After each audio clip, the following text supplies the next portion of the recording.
தக்காளி 2 நல்லா இந்த மாதிரி பிசைஞ்சு வச்சுருக்கேங்க. இதில் வந்து சிறுபருப்பு வேக வச்சுருக்கேன், அதை ஊற்றிக்கலாம். கொஞ்சமாக புளி கரைச்சி ஊற்றிக்கிறேன். கொஞ்சம் பெருங்காயத்தூள் போட்டுக்கிறேன். கொஞ்சமாக மஞ்சத்தூள், ரசப்பொடி, மிளகாத்தூள். நான் தனி மிளகாத்தூள் போட்டுக்கிறேன். தேவையான அளவு கல் உப்பு போட்டுக்கிறேன். இதில் இன்னும் கொஞ்சம் நம்ம தண்ணி ஊற்றிக்கலாங்க. நம்மளுக்கு தேவையான அளவு தண்ணி ஊற்றிக்கலாம். இப்போ இதை ஸ்டவ்வில் வச்சுக்கலாம்.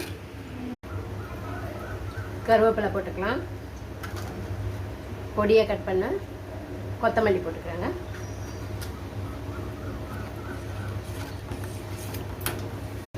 வீடியோ பார்த்துக்கிட்டே லக்ஷ்மி சமையலுக்கு சப்ஸ்கிரைப் பண்ணிக்கோங்க.